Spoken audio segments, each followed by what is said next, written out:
Why do you look so much bigger than me? It's weird. All right, that's fair. What's up, YouTube? This is Wawa Echo. I'm Parker. I'm Zach. And I am, of course, still your Wawa Echo World Heavyweight Champion because WrestleMania is over and done with. We have gotten done watching WrestleMania 34. It's in the books, and it was an interesting one.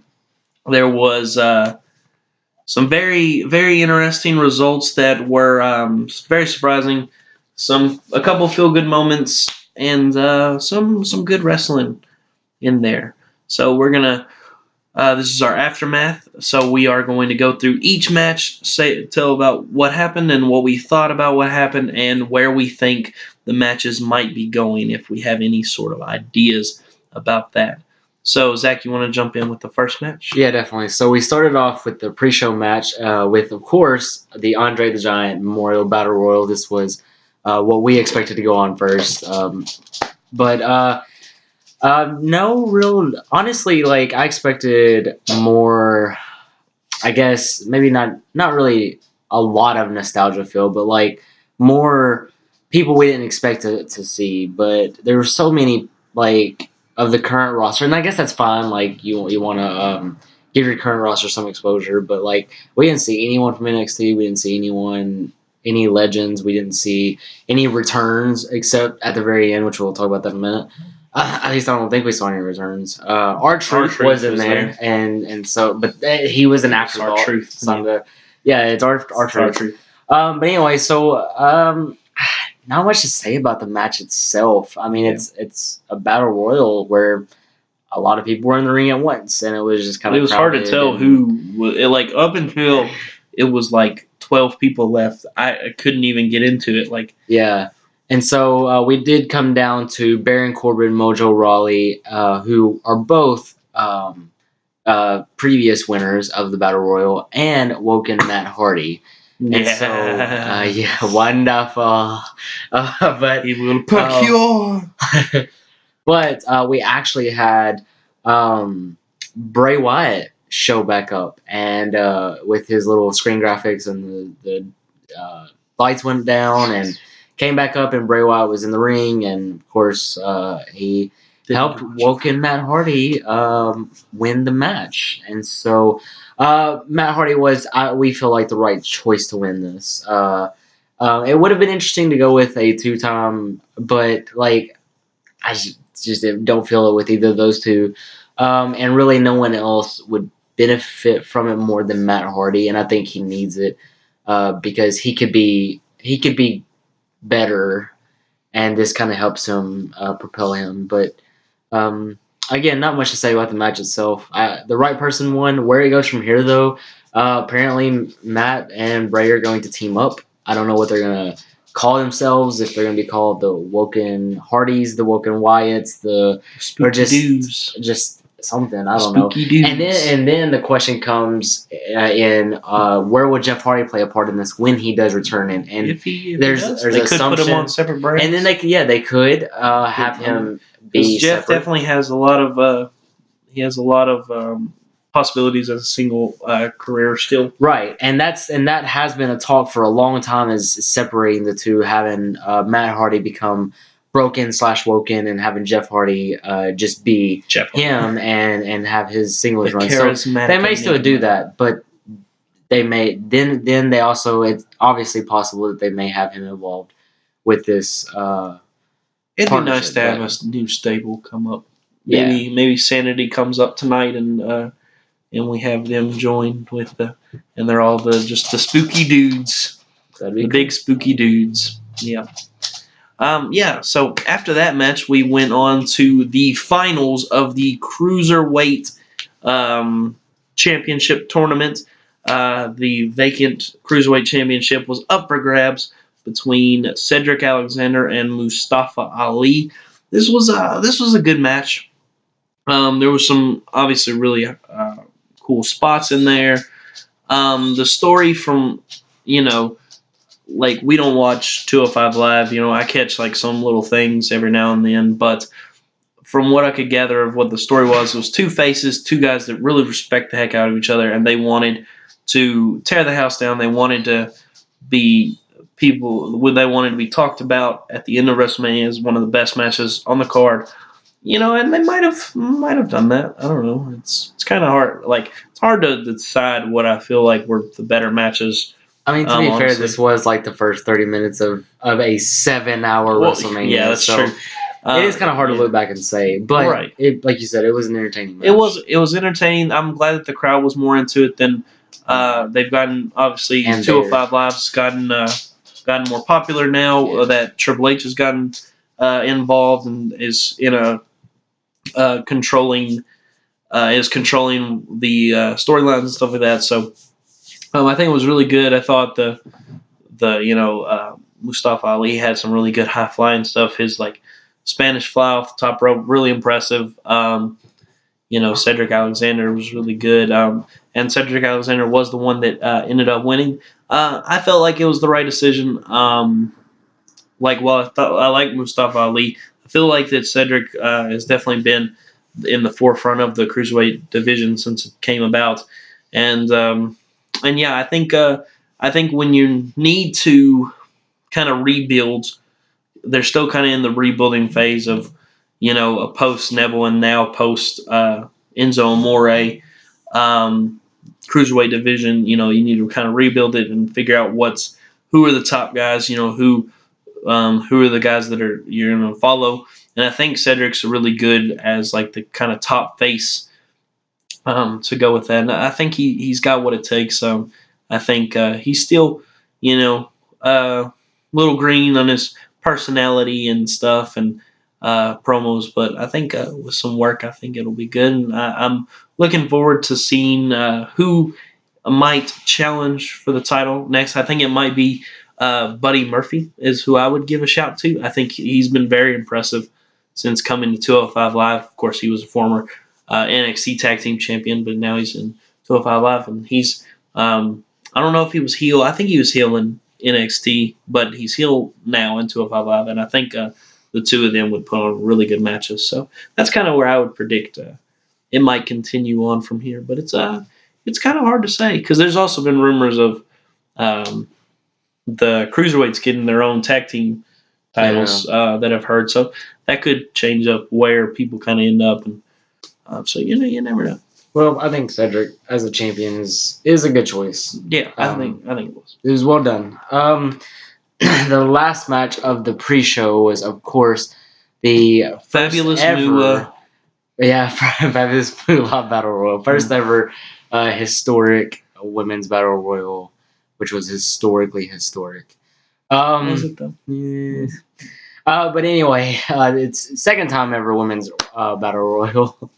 First time where a woman actually won. Yeah. But anyway, that was historic. That part, the winner was historic. But anyway, again, just like the other battle royal, not much to note except for it is interesting like how they started off the match.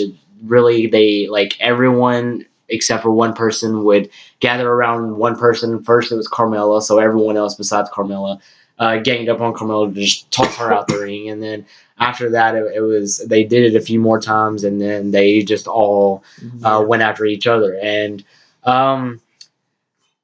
gosh, we saw a 450 splash from person I don't know, Bianca Belair from NXT. That was actually I kind of enjoyed that. And then through the match, it was just so kind of wild and whatever. We get to the end where Bayley and Sasha are the only ones left in the ring, and they look like they're about to hug it out. And Bayley, after I think they shake hands or they shook hands or something. They shook hands, and Bayley tosses Sasha out the ring, and honestly, that's where I thought the match ended. I think everyone thought that it ended, but for some reason. And we never got an explanation of how it happened. But Naomi was never eliminated from the match. And she comes in. She blasts Bayley with a rear view and just tosses her right out the ring. And Naomi is the winner. And I won't say that it was a terrible choice to go with Naomi because, she had her WrestleMania moment last year with winning the SmackDown Women's Championship. And, this year. But it would have been nice to have Bayley or Sasha. And so I don't know how this helps Naomi. To be fair, I guess it keeps her relevant. Because honestly, Bailey and Sasha, I mean, you know what I mean. Like it could, it could be a method of keeping relevancy. If it goes in the same direction the armbar winners have then gone, they'll mention it for about a month. It'll go away, and then once it hits WrestleMania season again, and they're leading up to the armbar, then they'll mention it. Right. But Bailey and Sasha kind of have their own feud sort of starting up, and so it's not like they necessarily needed the win here. It would have been nice, but I really don't know what it does for Naomi. Because, like you said, I mean, look at Baron Corbin, Mojo Rawley, and Cesaro's doing well. Cesaro and then the Big Show. The Big Show? Yeah, he won the second one. And, of course, you know, he was already close to retirement age anyway. But yeah, so I don't know. I doubt it'll do anything. I doubt there's anything to come from this other than a trophy. A weird looking trophy. Yeah, it's really weird looking. And maybe she doesn't talk. Maybe she does talk to it like Matt does. Yeah, so. It'd be weird. Yeah. So that did conclude the pre-show, and we go on into the main show. And the starting matchup is the triple threat match for the Intercontinental Championship. The champion, The Miz, versus Seth Rollins versus Finn Balor. Not the Demon, if you thought that would have made sense. Nope, it doesn't make sense, apparently. That was disappointing, just to start off with. I think it was weird that Finn wasn't in the Demon garb. He just looks, it's what makes big pay-per-views so much more exciting, you know, when he does that. And it's WrestleMania. It's his first ever WrestleMania. Yeah. He missed last year's. Like, you should have gave it to him. I don't know. But the match was good. It was very fast-paced, very much the guys trying to each take advantage. They tried to, you know, there was a lot of attempts at their finishers, and another person would, like, get in the way or be reversed. You know, The Miz, it was interesting. You know, he sent The Miz Taraj away at the beginning. Didn't want them to get involved, even though there wouldn't be any disqualification for him, because it's a triple threat match. So, but it's interesting, you know. It's funny because it's like he's like, I'm a dad now, so I got to be a good example, even though he was still really heelish in the match. But whatever, you know. I really liked the match. I thought it was a good way to start off the pay-per-view. All three of these guys are really well liked, and the crowd was, I think, into it. The finish came where, let's see, I believe that Finn Balor was going to go for a pinfall. I think he had hit Miz with something. He was trying to turn him over, but as he did, Seth hit him with the curb stomp onto, like, Miz's back, which knocked out Finn, and then he turns around and hits the Miz with the curb stomp, pinning the Miz. 1, 2, 3. Seth Rollins is your new Intercontinental Champion and a new Grand Slam champion. Grand Slam Rollins is what he's apparently going by now, which is awesome. I thought it was well deserved by Seth. I thought with the push he's had since Royal Rumble, I thought it's been really great.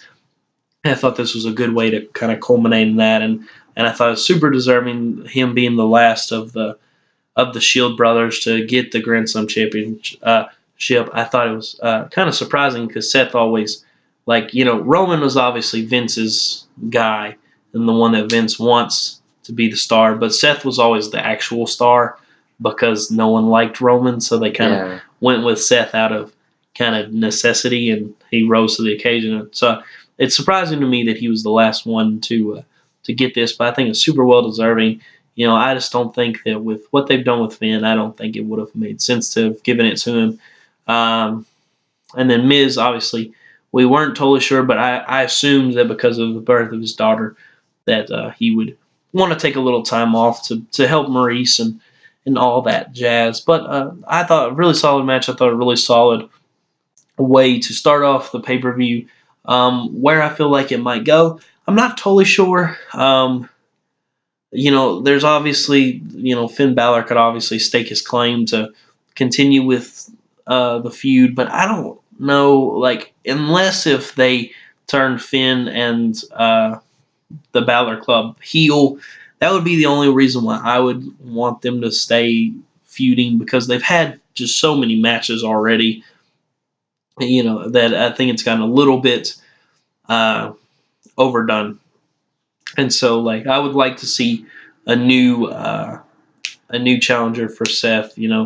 Maybe Samoa Joe. That'd be cool. Though Samoa Joe was rumored for the Universal Championship, but the champion that they rumored it with for him to challenge is not the champion. We'll get to that. So you never know what might happen. You never know if maybe they lied on how long it would take Dean Ambrose to get back, and maybe he returns tonight and turns heel, and that'd be pretty sweet, honestly. But I don't know. I feel like that it's going to take a little more time before Dean gets back. Yeah. Maybe not quite to SummerSlam like they were saying, but I think it's going to take longer than now. But yeah, it'd be a pleasant surprise. But yeah, so that's that much. Next we have the SmackDown Women's Championship, featuring the 2018 Women's Royal Rumble winner Asuka, the undefeated Asuka, facing off against the champion, the Queen, Charlotte Flair. And this was, I feel like, had one of the smallest builds of the card. Yeah, for sure. Maybe even the smallest, but I just haven't gone through the whole card and thought through it. But it has to be one of the smallest. I would say so because it took so long for Asuka to finally decide which. They waited until Fastlane for Asuka to even decide, which was I think 4 weeks before WrestleMania. Yeah. But then they didn't even have her show up until 2 weeks later on SmackDown. But then whenever they did, it was a promo. She cut a promo that was yelling and saying, this is the challenge. Nobody is ready for Asuka. And then Charlotte saying, like, well, I bow down to no one, you bow down to the Queen, or something like that. But anyway, so, like, this was hype in the sense that Charlotte is a great, or at least a good, I enjoy her wrestling much more than her character, and I would think a lot of people would agree with that. But she's good in the ring, and she's been built up as very strong. She's, won the championship, the Raw Women's Championship, and several times, and I think this is her second reign. This isn't her. I don't think this is her first reign. No, it's only her first reign. Well, that's she hasn't lost the title since she won it. Well, so there you go. That builds her up for that on SmackDown. But then you also have Asuka who has a 914-day, I believe it's 914, winning streak. And so in 2.5 years, that's crazy. And so the match had a lot of back and forth action, and it was technically good. They had some good spots. They had some good spots. Of course, you saw Charlotte hit her moonsault. And then Asuka reversed the moonsault into a triangle hold, and they had stuff going like that the whole time, and it was really interesting.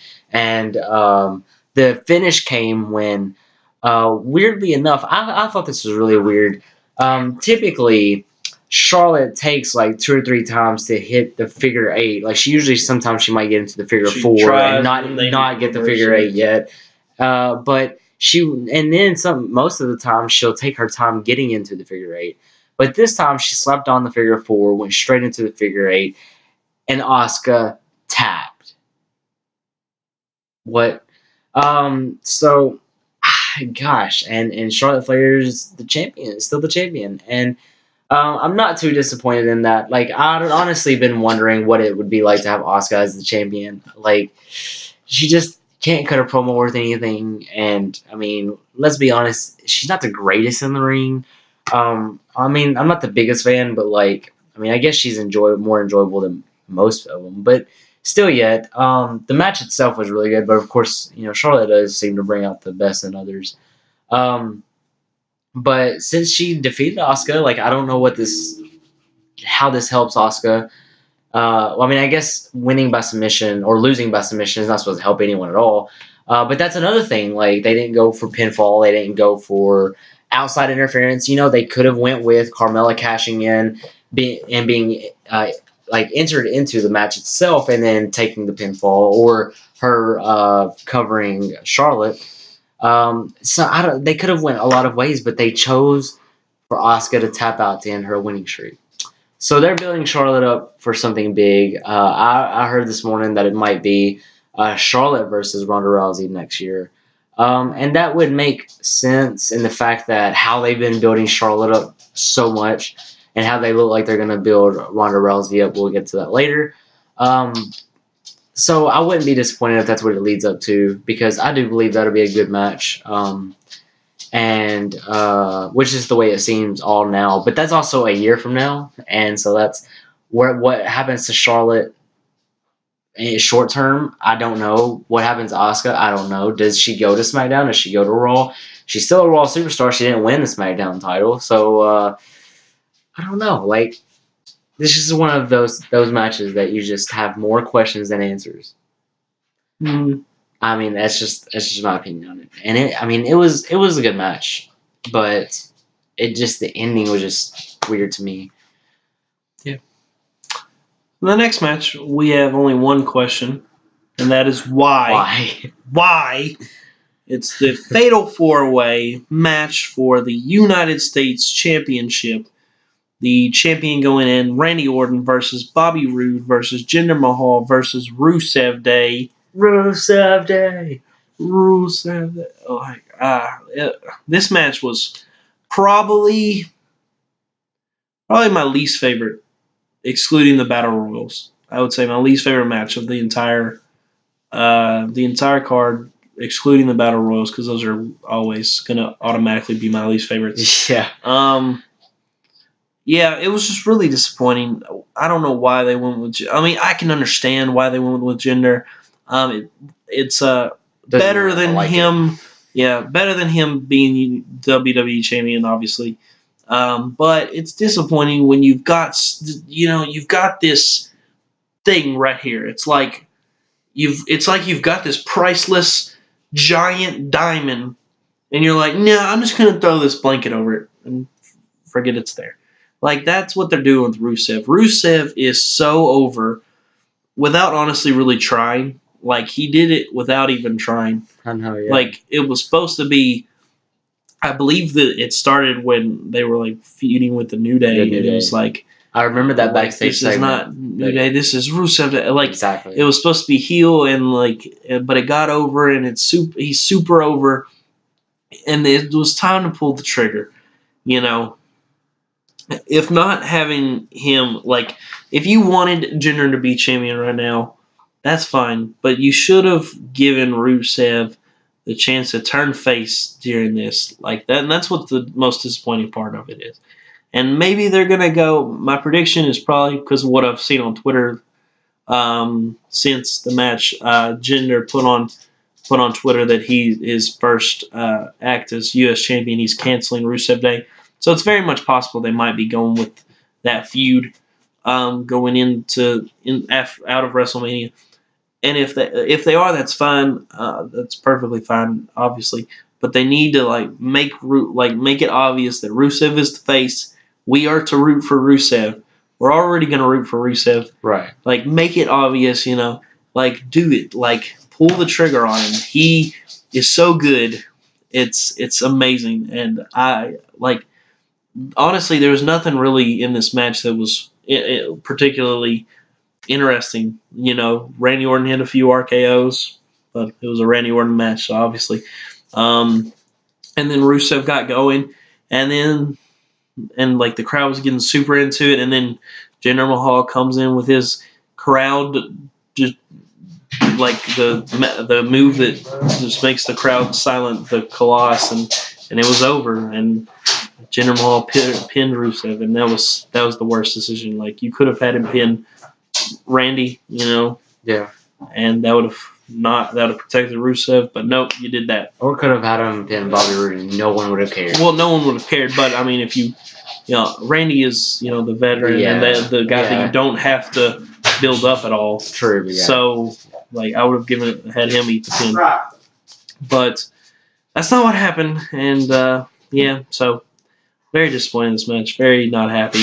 But if I had to predict, I'd say Jinder Mahal versus Rusev going forward. Hopefully with Rusev actually being face and being fully over and and with the company fully behind him. But that's not gonna happen. Next, we have a much more interesting match, to say the least. And this is the mixed tag team match featuring Triple H and Stephanie McMahon against Kurt Angle and the debuting Ronda Rousey.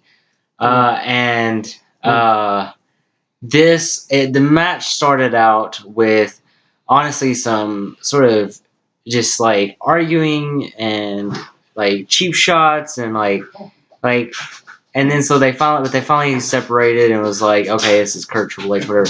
And then the match actually started, and a lot of people, and honestly I had my doubts too, wondered if Ronda would even be ring ready or if she would have very little play in this match, and that's why they put her with someone like Kurt Angle who could help carry the match with Triple H. But this match was probably one of the most technically sound matches of the card, and what I mean by that is you had the obvious faces, you had the obvious heels, and you had a story to tell. And they've been telling that story ever since Ronda showed up. Actually, I wouldn't say at Royal Rumble, but she showed up at Royal Rumble. Just for Elimination Chamber. It was like Elimination Chambers when this story actually started. And so they had a story to tell, and they told it. I've been watching Triple H all my life, and he knows how to tell a story. He knows how to get a story over. He knows how to take a punch. He knows how to take a punch. We'll talk about that in a second. But anyway, so it was classic storytelling, very well done technically. As far as wrestling goes, we saw Ronda still being able to kind of pull out some of her MMA sort of fighting styles into the wrestling ring while also not looking like she's killing someone.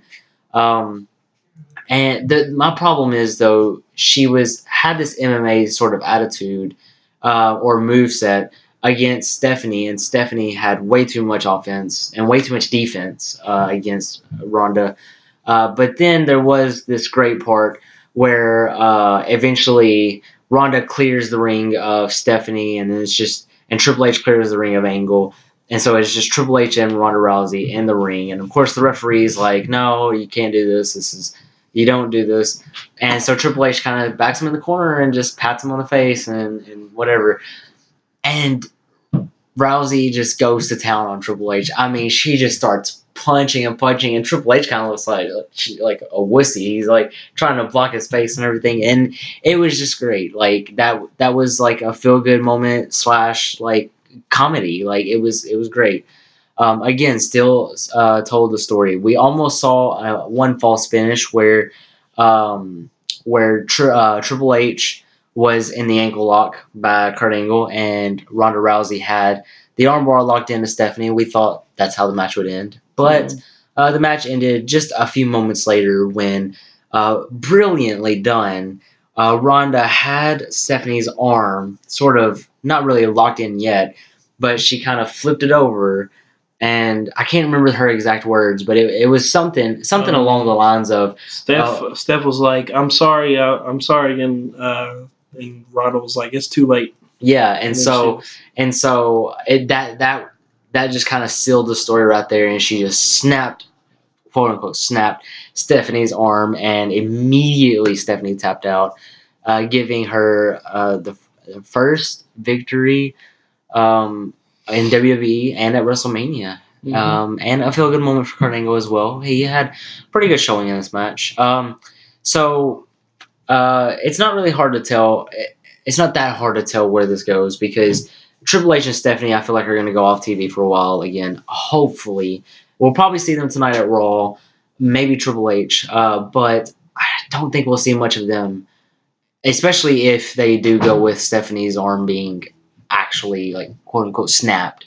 And then Kurt Angle will return to his role as GM, and then I hope that Ronda becomes a full-time superstar. Like, I feel like it'll just give her more and more experience, and maybe give her some squash matches. That way, she still has time to like practice the moves. And I don't know. So I don't really know what they do with Ronda, but I think the rest of them just kind of go away for a little bit. And Ronda Rousey enters the women's division on Raw. The match after that was the triple threat tag team match for the SmackDown Tag Team Championships. The Usos versus the New Day versus the Bludgeon Brothers. And for me personally, this was a disappointment. I'll just be honest. This is, my opinion, and you clicked on this video for my opinion, so get over yourself. I did not enjoy this at all. It was too short, first of all. I get that they went with a squash type of match because it's the Bludgeon Brothers, but I thought that this is not some local talent like they've been squashing. This is two of the best teams in the current WWE, maybe of all time in the WWE, and you had them get beat in less than 6 minutes, and that's disappointing. The fact that this is the Usos' first ever main card WrestleMania match, and they didn't get to have a moment I feel like they should have gotten. I don't think it would have hurt the Bludgeon Brothers if they would have lost, but had the New Day take the pin. Have them have this be like a 15-minute match. Have them be super dominant, and they get their huge spots in. They get to be destructive and all this stuff, but then something happens and it ends with the Usos getting to do the double Us on like Kofi, and they get the win. And I don't think that really hurts the Bludgeon Brothers, but it gives the Usos the moment I think they deserve after like 9 years of service in this industry, and they're more than talented enough, and I think they deserve it. While I'm okay with the Bludgeon Brothers being champions, I just wish it would have been at like Payback or on Tuesday, like after on the SmackDown after Mania. They come in, they're like, we didn't lose Raw match now, and then they kill them like that. That's fine, but I think I think the Usos deserve their win here. Definitely. And I think that's kind of bull. And I think it's after all like the amazing matches that the Usos and the New Day have put on throughout the last year, giving them less than 6 minutes at WrestleMania. I think in all, I think it's bull. That's just me. I think one positive that comes out of this, though, is it did keep you on the edge of your seat because we, even though the predictions don't reflect it, we both would have loved to see the Usos win. Yeah. And so even at some points, like I was like, the Usos are actually going to win. And or they're taking out the Bludgeon Brothers. What doesn't make sense to me is that you had 5 legitimate, experienced WWE wrestlers who couldn't take out the Bludgeon Brothers because Xavier Woods, even though he wasn't in the match, technically still counts in that 5 because it's triple threat rules. Yeah. So and they didn't even attempt to. Yeah, that was the weird where thing. Was Xavier the whole time? Like he was just chilling he out tried there. and got hit with. Remember, they threw him against the ring post and took him out. But still, yet you had 5 bona fide WWE superstars, and they, like you said, they got squashed like local talent. Yeah, it's kind of sad, but I mean, I guess it was semi-predictable, and the Bludgeon Brothers have been killing everyone. So, I enjoy the Bludgeon Brothers. I think they're great. I love Luke Harper, Rowan's there, but together I really like them. They are. And I like this gimmick. I think it's funny. But I don't know. I'm just not happy with how I would have been fine with them winning if it was been given more time. Let the Usos really shine. At least get a moment. Because I didn't feel like there was really a moment where I was like, oh man, the Usos are about to win. They got some a couple moves. I think whenever he hit 3 or 4 super kicks on Harper is the time that I thought it might be possible. But I never had that moment. I feel like they should have had a moment where they got the crowd behind them and it was it. I don't know. So it was disappointing to me personally. But Usos, you still deserve it. Yeah. Thank you for being our champion. So moving on though, earlier on in the night, specifically after the Charlotte Flair Asuka match, I don't know why it took him so long for him to get ready. Like, well, that, and I also, I thought it was kind of weird that they did this because it's like the ending of like the undefeated streak of Asuka, which I know like isn't necessarily like the biggest thing in WWE, but yeah, it was just kind of weird how like they only spent a minute kind of capturing that emotion, and then went to John Cena. And there's a referee talking to John Cena, apparently telling him, "Hey, like we have a match. You best get." They should have done that after the U.S. title match. That was Yeah, that would have been a lot better. No one cares about gender. In fact, And as much as I hate about Cena, as much as I hate Cena, he could have even went in the ring and just given an AA to Mahal and then ran to the back. Yeah, that would have been nice actually.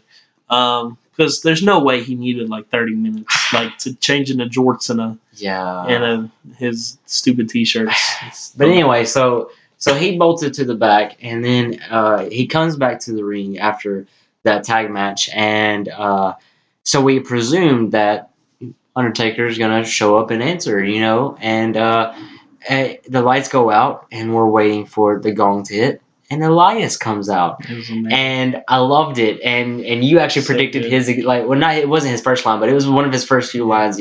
Are you expecting someone else? It was fantastic. It was so good. Elias is amazing. He comes off as just this sort of natural heel, and like he just knows what to say to get people's skin crawling, and so and you can just tell he was really getting under John Cena's skin, and at some point the lights went off again, and the Undertaker actually, John Cena, did they have a physical altercation? Because for some reason I can't remember between him and Elias. Yeah.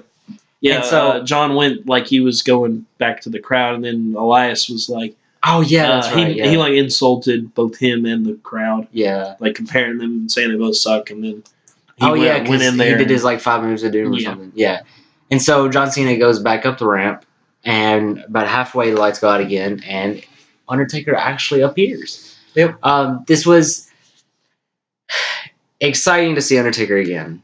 Not as exciting to see him in a match. Well, I'll get to that in a minute, but we didn't want to see this match actually happen. However, that it did happen and the way it happened was not too disappointing. I'd rather have just seen Undertaker take the retirement and say, "I'm done, like leave me alone, rip." But he did come out, and they had a less than 3-minute match where Undertaker killed John Cena. Hit a choke slam, hit a pile driver. Cena attempted his 5 moves of doom, but only got through like 2 of them. And Undertaker sat up. Because Undertaker sat up. And we saw Old School early on in the match. So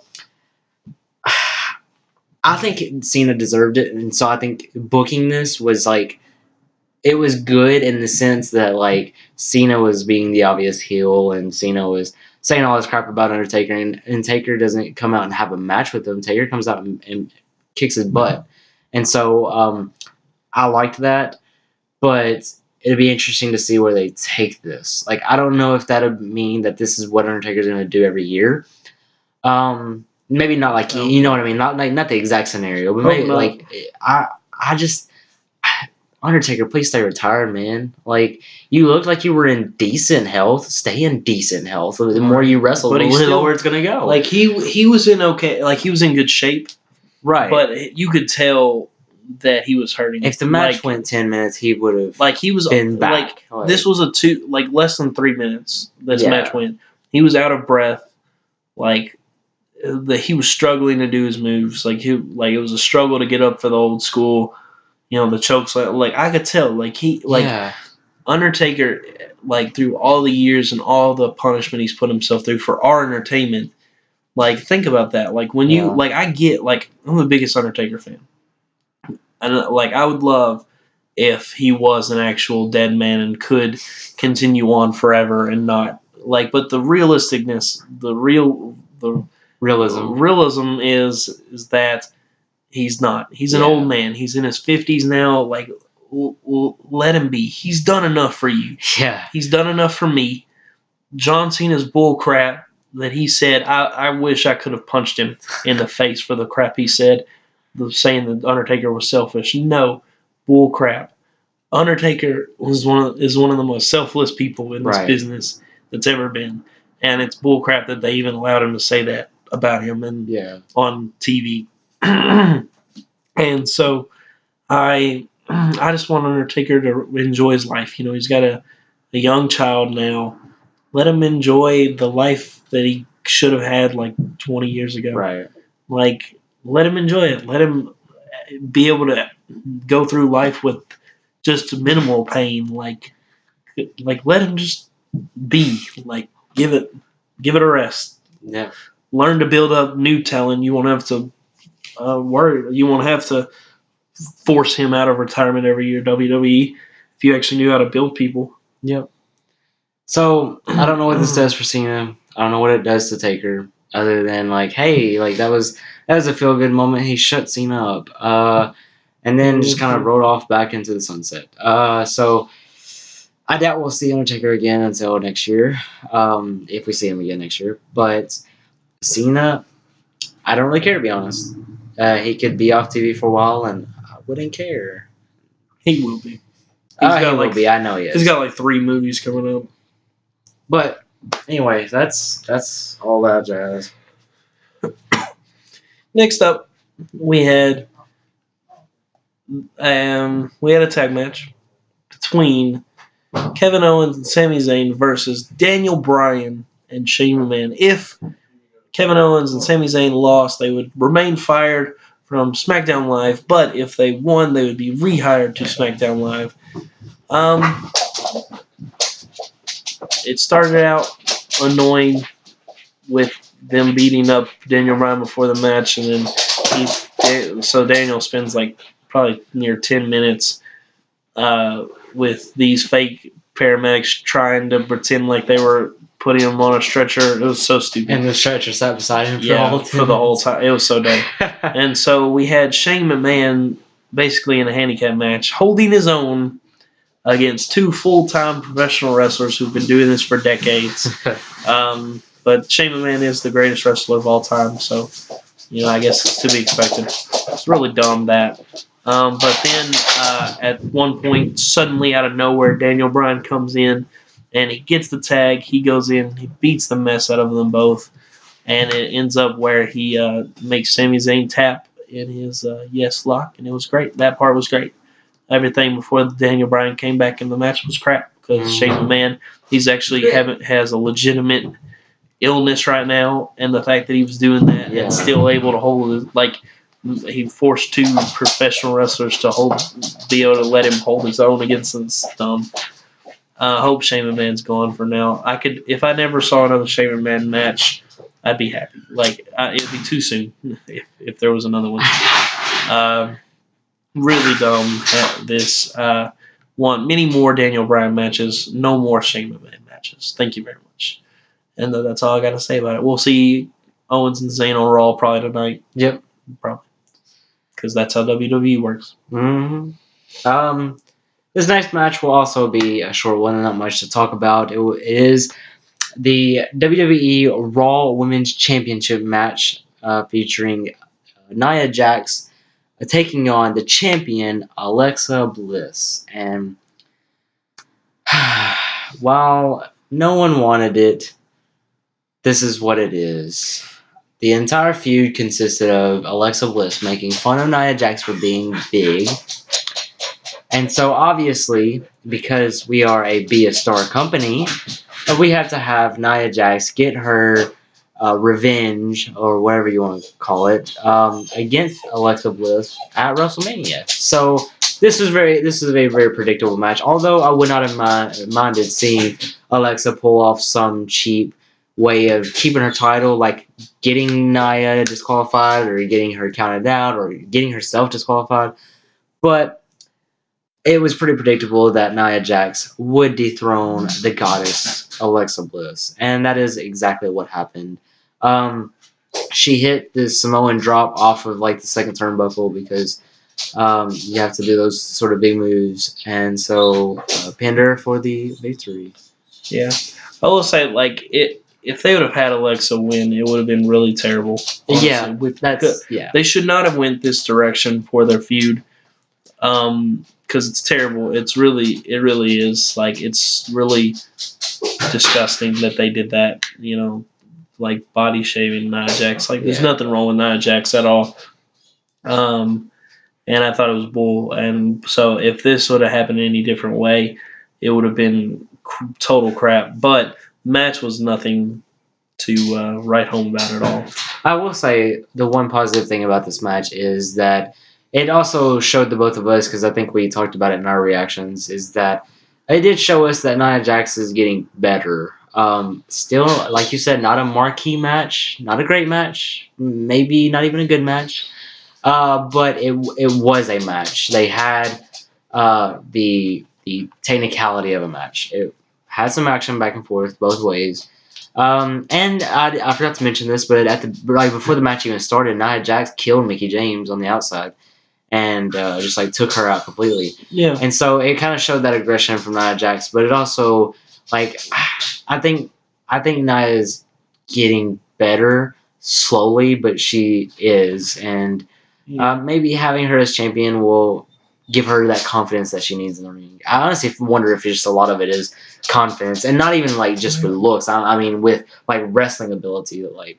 But I don't know. And then where it goes from here, I guess Alexa Bliss goes after her title again at whatever the pay per view is next. Payback, I'm pretty sure. Next up, we had something very interesting. It was a match, and it was for the WWE Championship. The champion AJ Styles versus Shinsuke Nakamura. This was very interesting because it wasn't. Maybe it was built up too much to where it couldn't have succeeded as much as we thought it would. I really didn't think so, though. I really thought it could have been. I don't know. I'm not sure what exactly it was. They had a good solid 20 minutes, so I feel like that's a solid amount of time. I don't know what it was about this match, but it was disappointing. Like I don't know because it wasn't slow paced. Like it was pretty fast paced. Like there were some really hard hitting spots. Styles was hitting super hard. There was time when Nakamura hit really hard. It was crazy. But I don't know. Something about the match. It was something missing. I don't know. And I felt like the finisher came kind of out of nowhere. I feel like it was supposed to have went 10 more minutes, but like the ref told him, "Hey, sorry, we don't have time. Cut it now." I don't know. Maybe that's what happened. I don't know, but it just seemed really. I don't know. Like the spot was cool. Like the Nakamura went for the King Sasha and AJ reversed it into the Styles Clash, which was cool. But like it was weird that it was like the first King Sasha that Nakamura tried. He didn't attempt one before then. It was only like the second, I think, Styles Clash that AJ had tried. He didn't go for a phenomenal forearm, I don't think, the entire time. He hit one, didn't he? Because we said it was weird looking. Yeah. I don't know. It was just it was disappointing because I was expecting so much out of it, and I don't think my expectations were wrong to have that big of an expectation. I felt like it was definitely deserving of it. I don't know, but the ending of the match is what is interesting about it, and brings the possibility for perhaps that match to happen and maybe better. At the end, Styles and Nakamura, they I don't know if they hugged. They hugged. They hugged. And then so Nakamura asked the ref to if he can present the title to Styles, and so he does, and he gets down on a knee. He looked like he was proposing. It was weird. And he gives champion. He gives him the title, and then he low blows AJ Styles, turning heel, and then he just begins to destroy Styles. It was stiff, and it was kind of brutal. Like it was hard kind of to watch a little bit. Like he was like the kicks he was giving and like the stomping, like it was pretty brutal. I'm not sure what to think about it because Nakamura, I love Nakamura how he is. He's so funny and just weird, and I love it.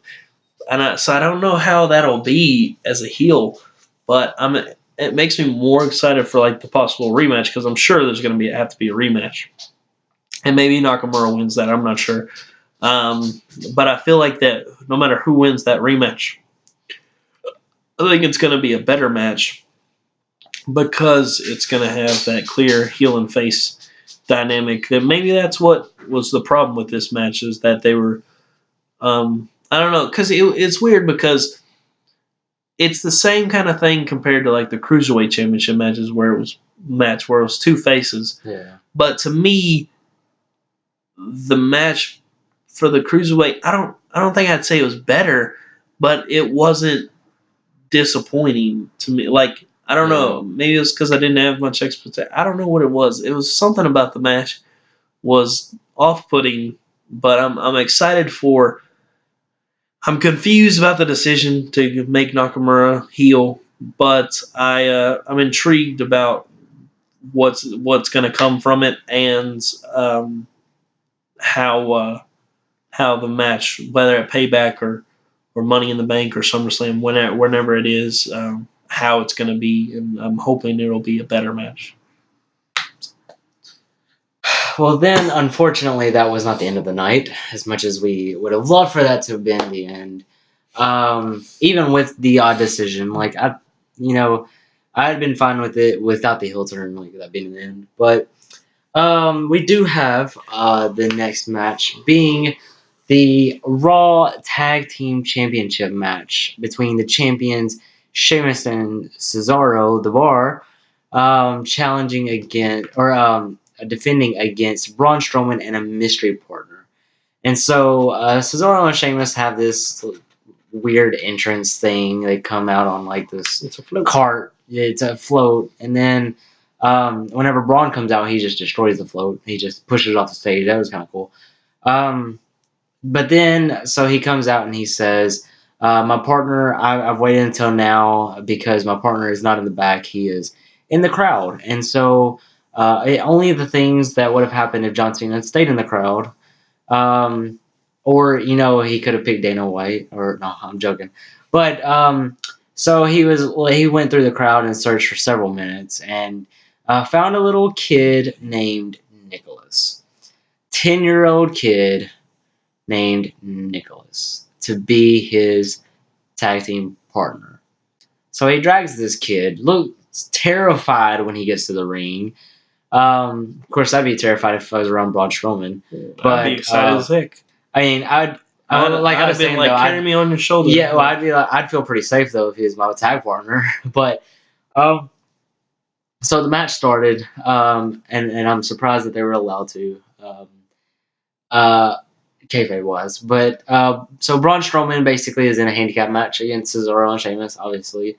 And they do get some good offense on Strowman. And in fact, at one point, Strowman tags out and Nicholas comes in the ring. And at this point, it's only Cesaro in the ring. And he looks like really ticked off. Like, what am I supposed to do? I'm not going to hit a little kid, even though he's still a heel. But then it looks like he's just, like he kind of slowly edges forward. Nicholas tags Braun Strowman in, and he comes out and destroys Cesaro. The ending comes where Cesaro goes for that springboard uppercut, and Strowman catches him and hits the power slam for the victory. And so Nicholas is now the youngest champion in WWE history. Never be. It'd be tough to. I mean, I guess Miz could bring out his daughter as at the age of 1 and say like, this is my tag partner. I don't know. I don't know what the rules are anymore about this. But anyway, not disappointed about Braun Strowman being champion at all.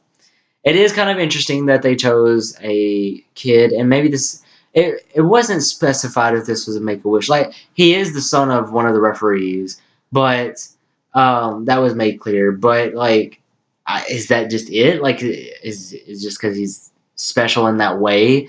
And I would assume that's probably just it. But anyway, the question is, do we see Nicholas at Raw tonight? And I didn't even think about this, but because he is the son of the referee, it wouldn't be too much of a stretch. I didn't think about this in our conversation earlier about it, but anyway, so I don't know if this continues or if Braun says, okay, that was fun, like, just drop the titles. I don't think that's going to happen, but I don't know what direction they're going to head with it, especially with having a 10-year-old boy as part of the champions. Cesaro and Sheamus, on the other hand, I've heard rumors that for the longest time, and I'm sure they're true. I'm sure he's just hanging on for dear life. That Sheamus's career is coming to a close, and I would assume those rumors are true, and he's just while he's healthy, taking as much time as he can.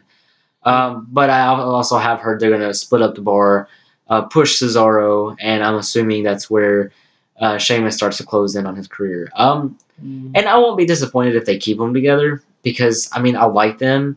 But I also won't be disappointed if they split them up and push Cesaro. I think he deserves that as well. And for Braun Strowman, I think he deserves the championship, obviously. I would like to see him go after the main championship, but he is a champion, and he still has his comedy act going on. So while he still destroys whatever he feels like, so I mean, all in all, this was another feel-good moment of WrestleMania. Not necessarily anything noteworthy, but a feel-good moment. Yeah. And then that brings us to the main events. The main events, man, what to say about the main events? The main event was very interesting.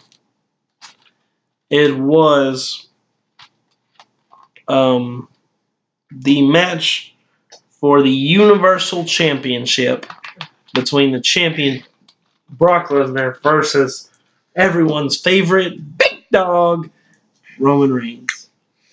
The match was really disappointing, in my opinion. I'm just going to be real. I did not enjoy the match at all. It could have been that I'd been watching 7 hours of wrestling and I was very tired. It was 4 o'clock in the morning. Could have been a bit of it. But I did not enjoy the match. I thought that the crowd was super not into it. It was. I thought that their match at 31 was more interesting and better, which is surprising because of how much Roman's improved since then.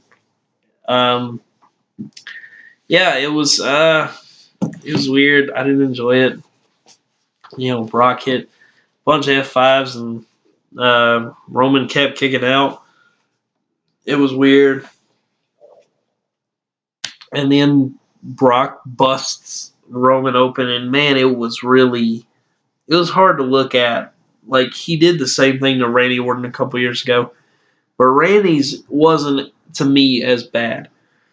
This was bad. Like, it was like dripping so much. It got all on his arm. Like, it was all like with Randy, it was like, because with Randy, it was like you could pretty much see where he got busted open. It was coming out. Busted open. He like kind of turned to his side, and it bled like to the mat. And he like they called the match to end. But with this, it like Roman kept going, and it like was all down. So much blood. We haven't seen that much blood in years. It reminded me of Eddie Guerrero about a decade ago. He cut himself a little too deep, and I remember that. And then like Stone Cold, WrestleMania 13. But the PG era. It's been so long since we've seen it, and it was hard to look at. It was hard to watch, and it was weird. And then Roman lost, and I don't know. I just saw this on Instagram, where apparently at the Greatest Royal Rumble, which is coming at the end of the month, it says that Brock Lesnar has re-signed with WWE and will defend his Universal title against Roman Reigns in a steel cage match at the World's Greatest Royal Rumble. So, maybe I'm not sure if that's being counted as an actual pay-per-view. I don't think so. I don't think it is. But I mean, maybe it is. Maybe it could be. I don't know. So if that is the case, perhaps Roman's going to win there. I'm not sure. I think it's really weird that they decided to do this. I'm not sure what changed for Brock that he decided to re-sign or what. I don't know, but the match to me, big disappointment. Just to me a bad way to end WrestleMania. Like to me the card, like it started off really well and then it kind of went downhill. Like I thought it started off, the pre-show was pretty good for a pre-show. Then I thought the IC match, the SmackDown Championship match was good. The women's, I thought those two matches were good. The Jinder Mahal match really disappointed. But then it went back up with the Ronda Rousey match. Then the Bludgeon Brothers match was a little disappointing, but kind of okay. Then the Undertaker, was, I had mixed feelings about, but because it was so short, I was more happy with it than not. And then the Daniel Bryan match I thought was good. Like the crowd got into it and everything like that. But maybe the Daniel Bryan thing is what ruined it because everyone was so into Daniel Bryan that it really dragged the rest of the card down. Because I think because of that, the crowd didn't get into the Raw Women's Championship match, and they were still out of it for the WWE Championship match. And maybe that's part of why that match felt so disappointing. But I don't know. Like the last hour was kind of disappointing to me in total.